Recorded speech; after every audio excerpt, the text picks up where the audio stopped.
Room held its breath. Even the air seemed to stiffen as the captain's hand trembled against the side of her skull, the pistol cold and impatient. Chief Petty Officer Mara Voss didn't move. She didn't plead or flinch. Her gaze stayed locked somewhere beyond him. On the window, on the horizon, on a memory only she knew. The kind of stillness she carried wasn't born of bravery. It was the quiet that comes from someone who's already walked through worse fires and learned to stop fearing the smoke. The captain's voice cracked under the weight of his own command. "Say something!" he hissed, his words too sharp, his control too thin. Around them, the briefing room froze. Junior officers caught between duty and disbelief, watching a storm build in silence. A bead of sweat slid down his temple. The barrel twitched. Mara finally exhaled, slow and deliberate. The kind of breath that sounds more like a choice than a reflex. "If you're going to pull it," she said, voice level, almost kind, "do it clean." The words landed heavier than the weapon. A pause followed.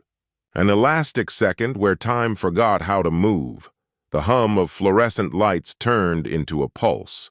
Her calm wasn't defiance. It was dominance disguised as peace. Every soldier in that room felt the shift. The moment control changed hands without a single motion. Then the silence stretched long and taut as if daring the trigger to test it. For the first time, he saw what everyone else already knew. This wasn't a woman you threatened. This was a woman who decided, who walked away. The frame froze on her face, breathing steady, eyes unreadable, and the sound of that single measured breath was louder than any gunshot could ever be. When Mara first arrived at Fort Ashland, she carried no introduction louder than the rhythm of her boots. No entourage, no speeches, just a single duffel, a folder of classified exercises, and the kind of posture that spoke of someone who'd rather earn respect than request it. The facility was a patchwork of Navy precision and Army bravado, a place where rank mattered more than reason, and the smell of competition hung thicker than coffee. She was there on a temporary assignment, brought in to train a cross-branch unit on crisis response drills. To her, it was just another rotation. To them, it was a test they didn't know they were about to fail. Captain Riggs noticed her before she even spoke. His command presence filled rooms the way noise fills silence. Impressive until you start listening closely. To him, a seal in his house was an intrusion. A mirror held up too close. When Mara walked into the strategy briefing and began scanning the wall maps, he leaned back, waiting for her to misstep. She didn't.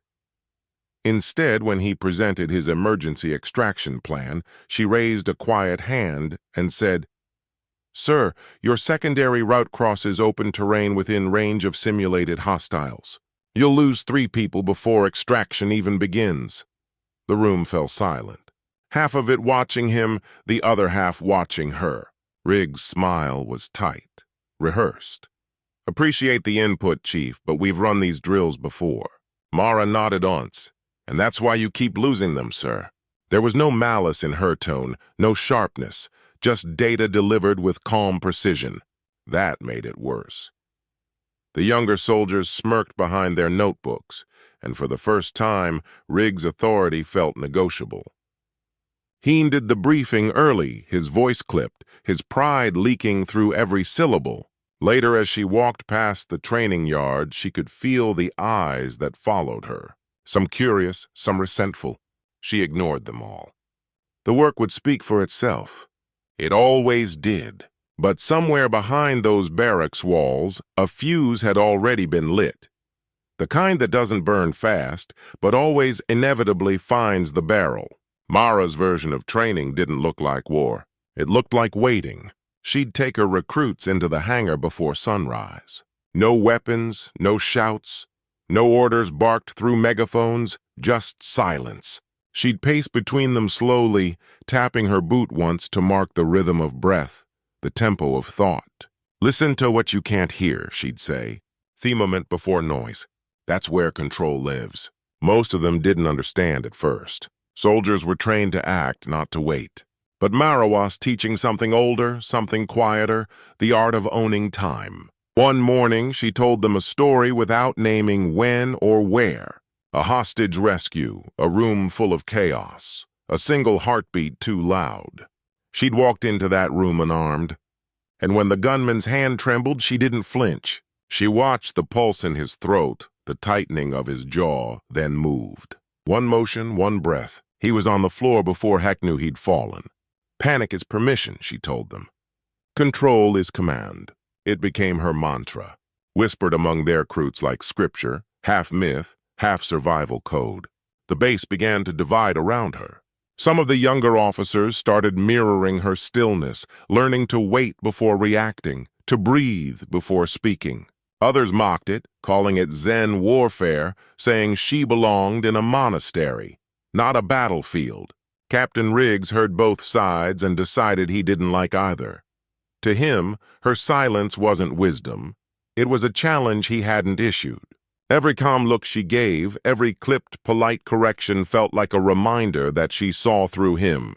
In the mess hall, the talk was that Chief Voss could end a fight before it began, that she knew things nobody taught anymore. Riggs laughed it off, but the laughter never reached his eyes. Power, he thought, should be loud. And whatever she was doing, it was too quiet to control. The morning of the joint drill began like any other. Routine, structured, predictable. Mara moved through the staging area, checking safety locks, comms, and exit markers. Her calm presence a quiet constant amid the hum of engines. Captain Riggs was already on site, barking orders through a radio, his tone sharp with impatience. The exercise was supposed to simulate an urban extraction, but he had modified the plan overnight, pushing for a more aggressive timeline. She saw the flaw instantly. A live vehicle maneuvered too close to the mock perimeter, one misstep away from a collision. "Hold position," she called out, voice steady but firm. Riggs turned toward her, frowning. "You don't countermand my order, Chief. There's a recruit in the blind zone, sir. Move that Humvee and you'll crush him." For a fraction of a second, he hesitated. Then the rumble of the engine drowned everything out. Mara sprinted forward, slammed her palm on the hood, and yanked the trainee clear just as the tire scraped the edge of his vest. Dust exploded around them. The field went dead silent.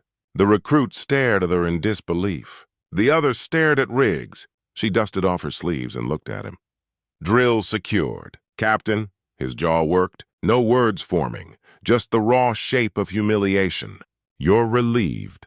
He managed loud enough for everyone to hear. Insubordination effective immediately. No one moved. The silence stretched too long. Mara nodded once, the smallest acknowledgement of a truth he couldn't bear. She'd saved his soldier from his mistake. That night, under the low hum of the fluorescent lights, he summoned her to the operations room. The space was empty except for a table, 2 chairs, and a single bottle half-drained beside his files. His eyes were glassy, but his voice tried to stay sharp. "You embarrassed me in front of my unit," he said. "That's not something we recover from." She didn't respond. She simply folded her arms and waited. He slammed the sidearm onto the table, the sound cracking the air. "Say something," Head demanded. Still nothing. The silence pressed on him, heavy, merciless. Hess stood, grabbed the weapon, and in one drunken, reckless motion, pressed it to her temple. The room froze. Her pulse didn't. That calm breath returned, slow, deliberate. The sound of someone who had already decided how this would end. The sound of metal against skin always tells the truth. It trembles when the hand behind it doesn't believe in what it's doing. Riggs's fingers were shaking now. Too much adrenaline, too little control. Mara didn't move for a heartbeat. Then, as if the silence itself had given her permission, she tilted her head a fraction to the left. The barrel slid along her temple, grazing but no longer aligned. His balance shifted with it, weight leaning forward just enough. She caught that moment the microcond when force becomes vulnerability and used it. Her left hand came up, not to grab, but to guide, redirecting the weapon's arc. Asher's right hand snapped the slide. The motion was precise, almost surgical, a sharp click, a pivot. The sidearm was no longer his. By the time his eyes caught up with what had happened, the magazine clattered onto the table, and the chambered round landed beside it. She locked the slide open, placed the weapon gently in front of him, and stepped back. It had taken less than 2 seconds. Her breathing hadn't changed. Riggs, though, was pale, chest heaving, the weight of what just happened dawning too slowly to stop the humiliation from spreading across his face. The silence between them was electric now. Not fear, not threat, but truth made visible. She didn't gloat, didn't smirk. That would have made it small. Instead, she met his eyes with that same unblinking calm. "Now," she said, voice quiet but firm. "You're unarmed. Shall we discuss command?" He swallowed hard, words failing him completely. The barrel of his authority lay on the table between them, emptied, harmless, reduced 2 parts.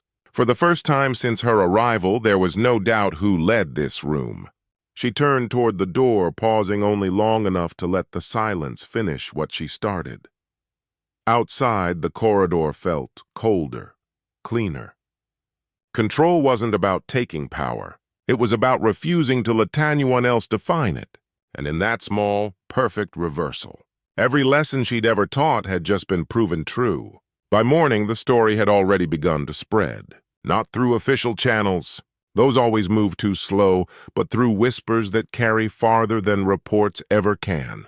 Recruits who had seen her leave the operations room spoke in fragments. A gun, a sound, a look that froze the air. No one mentioned violence, only control. The footage, when it surfaced, confirmed the same story. No raised voice, no aggression, just a clean disarmament and a man unraveling beneath the weight of his own authority. Riggs tried to bury it. He called in favors, rewrote logs, ordered the security feed deleted. But deletion leaves traces, and traces tell stories. Within 48 hours, a copy of the file reached the oversight office. The review was swift and quiet, the way the military handles embarrassment. When the panel called Mara in, she stood before them like she always did, posture straight, expression neutral. She didn't defend herself. She didn't need to. They asked questions. She answered with facts. No adjectives, no emotion, just the truth, stripped bare. Her silence did what words never could. It forced them to watch, to sit in the discomfort of a system that rewards noise until someone shows what discipline actually looks like. By the time Riggs entered the room, his uniform looked too big for him. The verdict was inevitable. Relieved of command pending psychological evaluation. The phrase sounded clinical, but everyone in that room knew what it really meant. When she stepped out of the building that evening, the wind carried the faint echo of cadence from the parade field. A few of the younger recruits stood a little straighter when she passed. Not out of fear, but respect. She didn't smile. She never did. She just walked on, letting silence veto what it always had. Speak louder than any victory speech ever could. The metallic click of the cleaning road echoed softly through the armory. Mara moved with deliberate rhythm. Disassemble, wipe, reassemble. Each motion measured, unhurried. The same weapon that had been pressed to her head now lay harmless in her hands, stripped of intent, reduced to what it truly was. A tool. She inspected the barrel for residue, not memory. Her eyes reflecting a calm so steady it almost felt like mercy. In the sterile light, the gun gleamed clean again, as if absolved. Her voice, quiet and certain, cut through the silence. Some men think a gun gives them power, but power isn't in the weapon. It's in the one who decides when not to use it. The words weren't pride or bitterness. They were instruction delivered to no one and to everyone. The camera of imagination lingers on her hands. The way they move with reverence, not fear. It's the kind of ritual soldiers perform when they know control begins long before the trigger. She placed the weapon back in its case, locked it, and walked toward the corridor where the recruits were assembling for inspection. Conversation dimmed as she passed. No orders, no salute, just instinct, spine straightening, eyes forward, the quiet gravity that follows real authority. She didn't acknowledge it. Didn't need to. Some lessons don't have to be spoken. Outside, the sun hit the parade ground in thin gold lines. For a moment, there itself seemed to still again, listening, remembering the sound of her silence. What would you have done if someone pressed a gun to your head? Would you have stayed still long enough to see their fear hiding behind the noise? Or would you have swung back, let Tanger write the ending for you? It's easy to imagine we'd all rise with perfect control. But truth lives in those first few seconds where instinct meets discipline and ego demands to be heard. That's where most people lose the fight before it ever starts. Mara didn't win because she was stronger. She won because she understood that chaos only rules those who argue with it. Calm isn't surrender, it's strategy. And in a world that worships reaction, silence can be the loudest kind of defiance. So I'll ask again, what does control look like to you? The pause before the storm or the storm itself? Tell me in the comments. I read everyone. If this story made you rethink what strength really means, hit that like button, subscribe, and share it with someone who confuses volume for power. Real control isn't loud. It's steady. It's precise. And it never needs to pull the trigger.